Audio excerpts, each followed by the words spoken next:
Hello everyone, good morning. আজ Sunday আর আজ father's day, তাই আমি আর অ্যাবি মিলে প্ল্যান করেছি আমরা ব্যাকইয়ার্ডে ডেকে একটা ব্রেকফাস্ট টেবিল রেডি করব। অ্যাবি বাবুও খুব সকাল সকাল ঘুম থেকে উঠে পড়েছে। ব্রেকফাস্ট টেবিল রেডি করে তারপরে বাবাকে ডাকা হবে ব্রেকফাস্টের জন্য। এই ফাদার্স ডে, মাদার্স ডে, এই স্পেশাল অকেশানগুলোতে সানডে সকালবেলাতে রেস্টুরেন্টগুলোতে না ব্রেকফাস্টের জন্য খুব ভিড় হয়, অনেকটা ওয়েটিং টাইম থাকে। তাই আমরা ভাবলাম আজকে বাড়িতেই আমরা রেস্টুরেন্টের মতন করে একটু ব্রেকফাস্ট টেবিলটা সাজিয়ে ফেলি। অ্যাবিকে কালকে রাত্রেবেলায় এই প্ল্যানটার কথা বলেছি, ব্যাস আজকে অনেক সকালে ঘুম থেকে উঠে পড়েছে আর 7:30 থেকেই আমাকে বলতে শুরু করেছে, চলো কখন যাব, কখন সব কিছু সেট আপ করবো। বললাম আর একটু ঘুমো, আজকে ছুটির দিন। কিছুতেই শুনলো না, আমাকেও সেজন্য তাড়াতাড়ি উঠে পড়তে হলো। আজকে ওয়েদারটাও বেশ ভালো। আমাদের ব্রেকফাস্ট টেবিল সেট আপ হয়ে গেছে, এখন যাই গিয়ে ব্রেকফাস্টটা রেডি করি। আজকে ব্রেকফাস্টে বানাচ্ছি চিকেন ফাহিতা অমলেট। ইউএস আর কানাডাতে একটা ব্রেকফাস্টের জন্য স্পেশাল রেস্টুরেন্ট আছে, আইহপ। সেখানেই এই চিকেন ফাহিতা অমলেটটা খুবই পপুলার, সেটার কথা ভেবেই আজকে বানাচ্ছি। চিকেনটা একটু ঠান্ডা হলে পরে অমলেটগুলো বানিয়ে নেব, ততক্ষণে একটু এই ব্রেকফাস্ট বোর্ডটা রেডি করে ফেলি। কালকে ফার্মার্স মার্কেট থেকে 2 রকমের বেগেল নিয়ে এসেছিলাম। একটা একদম রেগুলার যেটা প্লেন বেগেল হয় সেটা, আর একটা হুইট বেগেল, কিন্তু ওর মধ্যে অসংখ্য রেজিন দেওয়া রয়েছে। অমিত আবার এরকম ধরনের বেগেল খেতে পছন্দ করে। আর তার সাথে ব্রাউনিও নিয়ে এসেছিলাম, তাই দিয়ে দিলাম 2 ব্রাউনি। বেগালের জন্য নিয়ে নিলাম ক্রিম চিজ, আর পাশের ছোট বোলটাতে অনেকটা ফ্রেশ ব্লুবেরি নিয়েছি। আর বাড়িতে একটা ওয়াটারমেলন ছিল, তারই হাফ কেটে নিয়ে একটু ছোট ছোট টুকরো করে কেটে নিলাম। চিকেন ফাহিতাটা আমি বানিয়েছি ছোট ছোট চিকেনকে টুকরো করে, তার সাথে একটুখানি পেঁয়াজ আর একটু রেড বেল পেপারকে প্রথমে হালকা ফ্রাই করে নিয়েছি। আর তার মধ্যে মশলার মধ্যে অ্যাড করেছি আমি জিরের গুঁড়ো, গোলমরিচের গুঁড়ো, একটুখানি গার্লিক পাউডার, আর তার সাথে একটু অরিগানো আর নুন। চিকেন ফাহিতা একটা মেক্সিকান প্রিপারেশন, আর মেক্সিকান রান্নাতে জিরের গুঁড়োর ব্যবহার হয়। এবার 2 ডিম ফেটিয়ে প্রথমে অমলেট বানিয়ে নিয়েছি, তার মধ্যে এবার পুর হিসেবে ওই চিকেন ফাহিতাটা অ্যাড করলাম, আর এর মধ্যে দিয়ে দিলাম বেশ কিছুটা চিজ। একটা চিকেন ফাহিতা অমলেট রেডি হয়ে গেছে। এবার এটা প্লেটের মধ্যে নিয়ে আরও একটু ওপর থেকে চিজ দিয়ে দেবো, আর এর ওপর থেকে বেশ কিছুটা সালসা দিয়ে দেবো। সালসাও একটা মেক্সিকান প্রিপারেশান, অনেকটা আমরা যেরকম চাটনি বা সস ব্যবহার করি সেরকমই। টমেটো, বেল পেপার, আরও কিছু স্পাইসেস দিয়ে এটা বানানো হয়। আমি আজকে এটা বাড়িতে বানাইনি, রেডিমেড মার্কেটে যেটা কিনতে পাওয়া যায় তারই একটা জার নিয়ে এসেছি। এই সালসা দিয়ে চিপস খেতেও ভালো লাগে, ওই ন্যাচোস যেগুলো পাওয়া যায় সেগুলো দিয়ে তো সালসা ভীষণই ভালো লাগে খেতে। আরও একটা অমলেট বানিয়ে নিলাম, তবে এটার একটু শেপটা অন্যরকম করেছি। মাঝখানে চিকেনের স্টাফিংটা দিয়ে দুদিক থেকে উল্টে দিয়েছি, আর তার উপরে আবার একটু চিজ আর সালসা অ্যাড করে দিলাম। ব্রেকফাস্ট তো সবই রেডি হয়ে গেছে, আর টেবিলও তো তখন সাজিয়ে গেছি।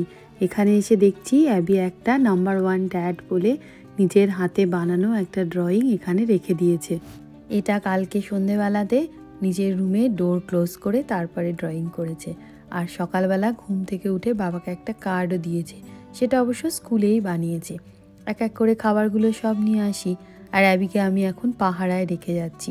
চারিদিকে এত পাখি, তাই বললাম তুই বস, আমি এক এক করে খাবারগুলো নিয়ে আসছি। অ্যাবি আর ওয়েট করতে পারছে না কতক্ষণে ব্রেকফাস্ট টেবিলে বাবাকে নিয়ে এসে হাজির করবে। আমি বললাম ঠিক আছে, সব তো রেডি হয়েই গেছে, যা এবার গিয়ে বাবাকে ডেকে নিয়ে আয়। ডাকতে যাওয়ার আগে আমাকে মেক শিওর করলো যে বাবা যেখানে বসবে তার পাশেই যেন এই নাম্বার 1 ড্যাড লেখাটা থাকে। বাবা এসে টেবিলের এই সেট আপ দেখে বললো দাঁড়া আমি একটু আসছি। তো একটা ব্ল্যাক টি শার্ট পরে এলো, সেটা দেখে অ্যাবিও সঙ্গে সঙ্গে ব্ল্যাক টি শার্ট পরে চলে এসছে। আমি একটুখানি আবার প্লেটগুলোকে এদিক ওদিক করে ওদের যাতে সুবিধা হয় সেরকম করে চেঞ্জ করে দিলাম।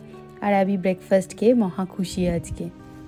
খাওয়া দাওয়া করলো, করে আমরা এখন এখানে বসেই গল্প করছি। ও সকার খেলছিল, খেলতে খেলতে বলটাকে ওই পাশের বাড়িতে দিয়ে দিল, এবার গেছে নিয়ে আসতে। পাশের বাড়িও না, মানে পিছনের রোতে পাশের বাড়ি, কোনাকুনি কোথায় চলে গেছে। পেয়েছিস? এটা মোটামুটি মাঝে মাঝেই করে। আর আমাদের পাশের বাড়িতে ওদের প্রচুর গাছপালা লাগিয়েছে, ওরা গাছ ভীষণ ভালোবাসে। এবার ওরা না মানে যেই বল চলে আসে চিন্তায় পড়ে যায় যে ওদের গাছ ফাছ বোধহয় খারাপ হয়ে গেল, অত দূর যেতে পারে না তবু আর কি। আর পাঠাস না বাবা, সবার এত গাছপালা চারিদিকে। আর নেটটা খুলে ফেলবি না থাকবে? থাকবে।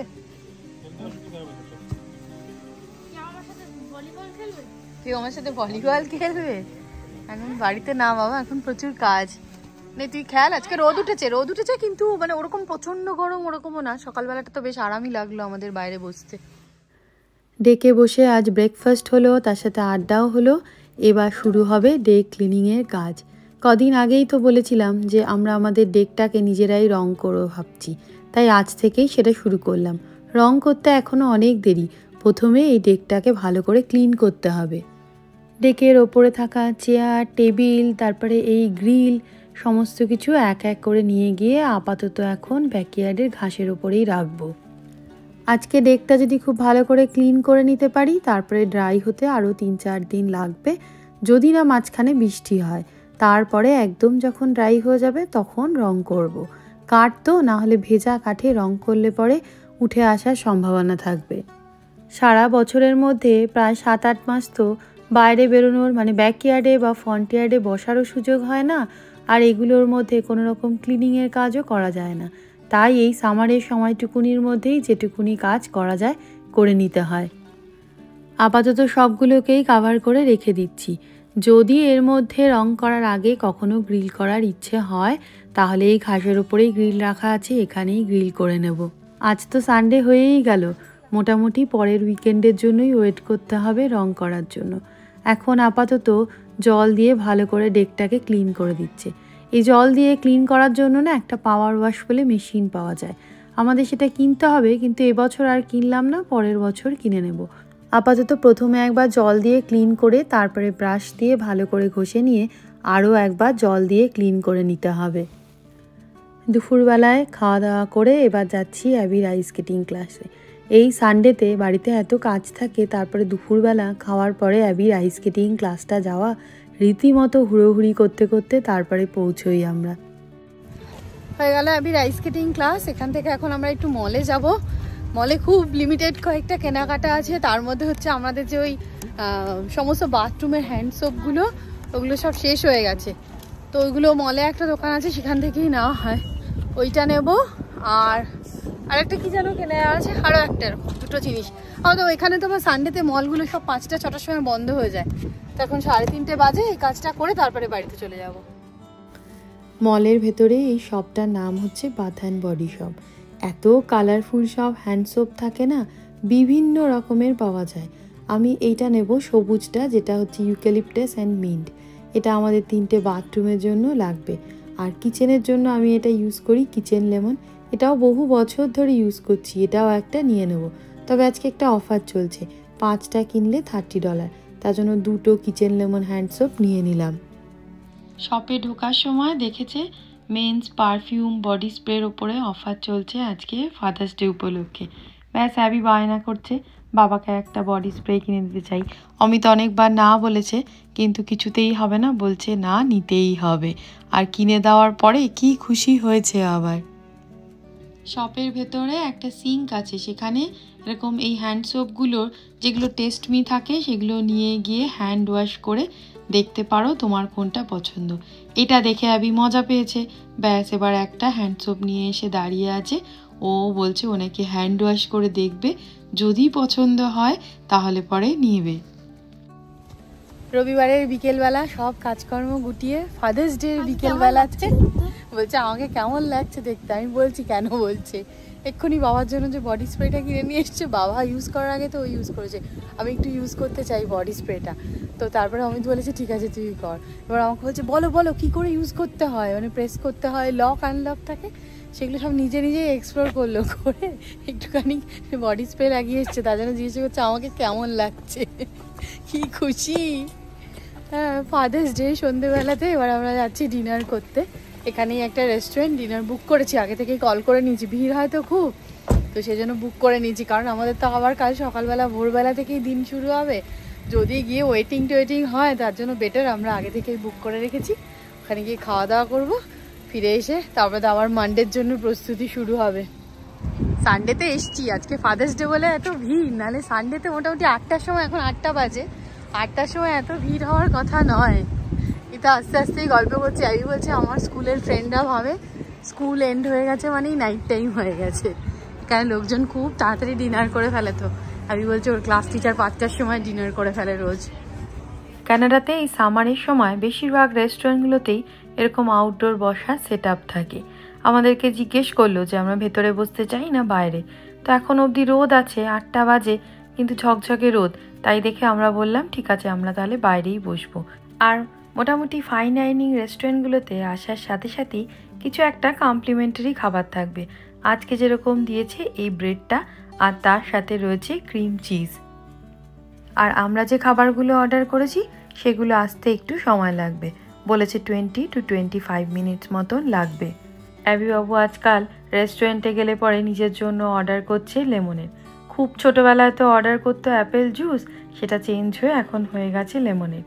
আমরা অ্যাপাটাইজারে অর্ডার করেছিলাম মাশরুম উইথ ক্র্যাব মিট, এর সাথেও একটা ছোট ব্রেড রয়েছে। মেইন কোর্সে অর্ডার করেছিলাম ব্ল্যাক এন্ড চিকেন, তার সাথে বিনস আর গাজর একটু সটে করা, আর তার সাথে রয়েছে ফ্রেঞ্চ ফ্রাই। আর একটা মেন কোর্স অর্ডার করেছিলাম, সেটার মধ্যে রয়েছে স্যামন, স্ম্যাশ পটেটো আর তার সাথে ব্রকলি। আর এটা হচ্ছে গ্রিল শ্রিম্প। আমরা যদি একটা অন্য প্রিপারেশান অর্ডার করেছিলাম, কিন্তু সেটাতে সেসেমি সিডস থাকার জন্য কাস্টমাইজ করে আমাদের জন্য বাটার গ্রিল শ্রিম্প করে দিয়েছে। আর আমরা একটা ডেজার্টও অর্ডার করেছিলাম, সিম্পল ডার্ক চকলেট কেক আর তার সাথে ভ্যানিলা আইসক্রিম, আর ওপর থেকে একটুখানি চকলেট সস দিয়ে নিয়েছি। আর খাবার অর্ডার করে খাবার খেতে খেতেই অনেকটাই রাত হয়ে গেল। আমরা 8 o'clock-এ এসছি, এখন অলমোস্ট 9:30 বাজে।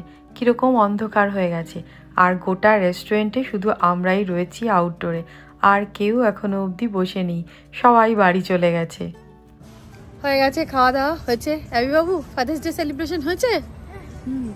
বিকেলবেলা একবার ওর বাবা মজা করে বলছিল আর কি যে থাক আবি আর যেতে হবে না, চল তোকে আমি সাবওয়েতে ট্রিট দিয়ে দিচ্ছি। না না, রেস্টুরেন্ট যেতেই হবে ফাদার্স ডেতে, আবার আইসক্রিম ডেজার্টও খেতে হবে লাস্টে। খাবার দাবার খাওয়া হলো, এই উইকেন্ডে প্রচুর খাবার দাবার খাওয়া হয়েছে। আমরা এবার বলছি এবারে আমরা গিয়ে একদম মানে সিম্পল মাছ ভাত ডাল ভাত এরকম খেতে হবে কদিন। প্রচুর খাওয়া দাওয়া হয়ে গেছে, প্রচুর মানে জাঙ্ক খাওয়া হয়ে গেছে। তারপরে ফার্মার্স মার্কেটে গিয়েও কত রকম ব্রেড নিয়ে এসছি, মানে এইসব করে না, বাড়িতেও প্রচুর খাবার দাবার রয়ে গেছে এখনো অবধি। হয়ে গেল Sunday over, weekend over, Monday আবার শুরু হয়ে যাবে ব্যস্ততম উইক। তো ব্লগটা এখানেই আজকে শেষ করছি। যদি ভালো লেগে থাকে তাহলে অবশ্যই লাইক শেয়ার সাবস্ক্রাইব আর কমেন্ট করো। আর ফুড খাও, এত ফুড খেয়েছে। Tata, happy father's day.